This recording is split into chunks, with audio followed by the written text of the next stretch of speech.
All right, welcome back. My name is Gavin Canfield, and today we're going to continue the saga of owning a beater car.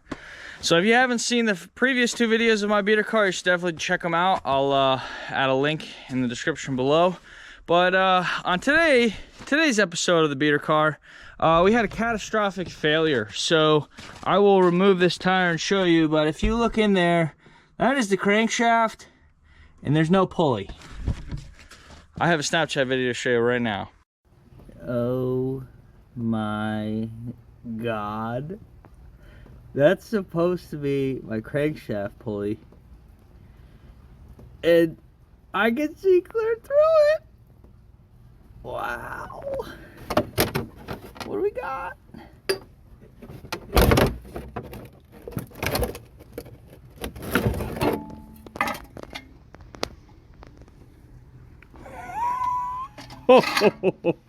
Yep. No wonder the girl has some vibrations and some shakes. Oh my God.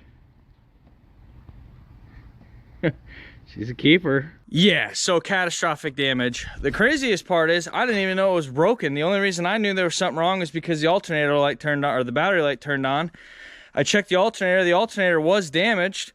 And when I went in to get a new one, the guys were like, you know, you ought to check because usually a misalignment or something will cause the alternator to fail. And, well, as you saw in that video, as soon as I removed the bolt, the whole pulley just fell right off. So today we're going to do something that I do not recommend. And we're going to put a brand new pulley on this, except there's no key left. The keyway is pretty much just clogged with the old key, and it's like a double key, and I'm really not trying to pull the engine out on the beater car. So what we're gonna do is we're gonna break out the welder. I bought a brand new pulley. We're gonna line up the keyway with the keyway and the pulley and on the shaft, and we're gonna hit her with a little bit of weld. Now we don't want to get her too hot because we don't want to, you know, burn the seal more than it's already been burnt from the pulley spinning on there. But we got to get her hot enough that she really takes. Then we'll drive that bolt home, and the beater car will be back in commission. Now, don't be surprised if you see a follow-up video to this where the car is being launched off a hill because it is on death row because this catastrophically fails. But anyway, let's get the welder out, let's get the wheel off, and let's make something happen.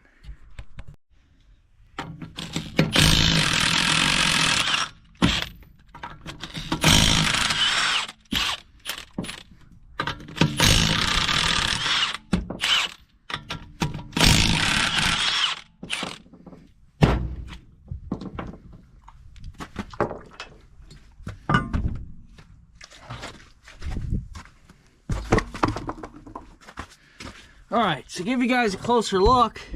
This is what we're working with here. The crankshaft key way is supposed to be over here on this side.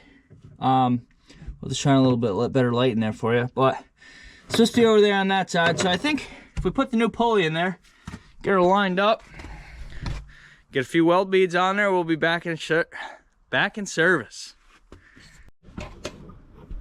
All right, so we got our mark on there now on the front, in line with the keyway. So I think at this point, if we take our new pulley here, gotta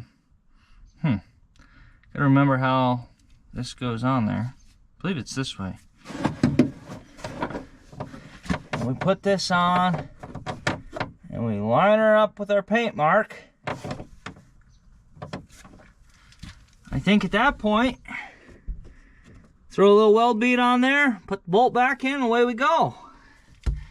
So, for those of you who are new to the channel, definitely drop down, hit the subscribe button so you get notifications when we do videos like this, or any videos in general.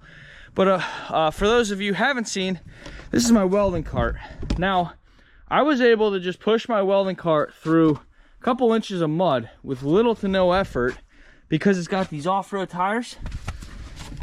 This cart is actually an old TV cart out of a hospital. I had a neighbor down in southern Jersey when I lived down there, and he worked there, and they were throwing it out, and he was able to score it. Built-in power strip.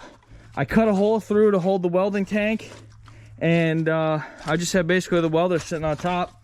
These uprights act as little hangers for all my extra accessories, and then I just put that toolbox on there for my welding gloves and different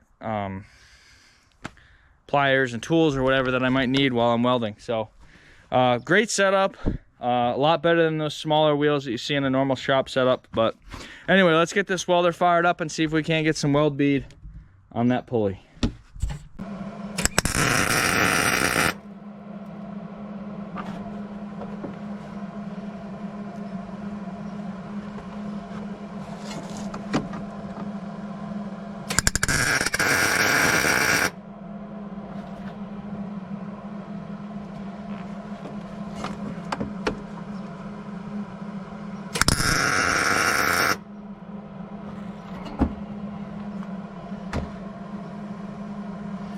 We'll give her one more for good luck.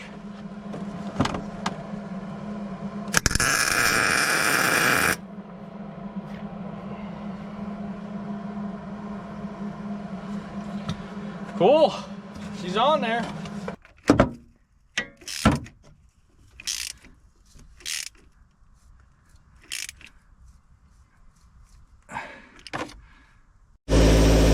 All right. It's spinning, it's working. Engine seems to have a lot less vibration, so that's a good thing. Now, let's get this other belt and the alternator on, and we'll be back racing.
Running smooth. That's probably the smoothest it's ran since I owned it.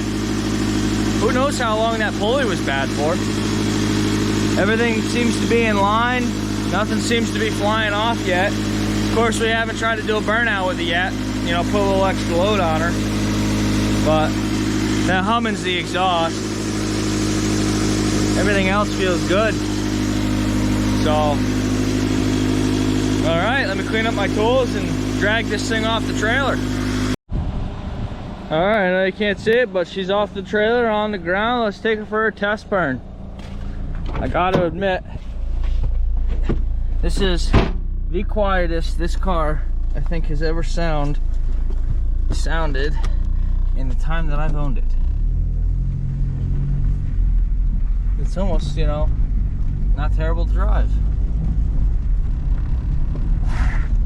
All right, brakes are a little sensitive since it's been sitting for a while.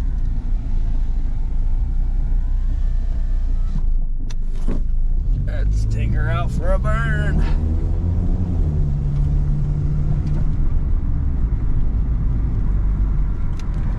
Seems to be holding up pretty good.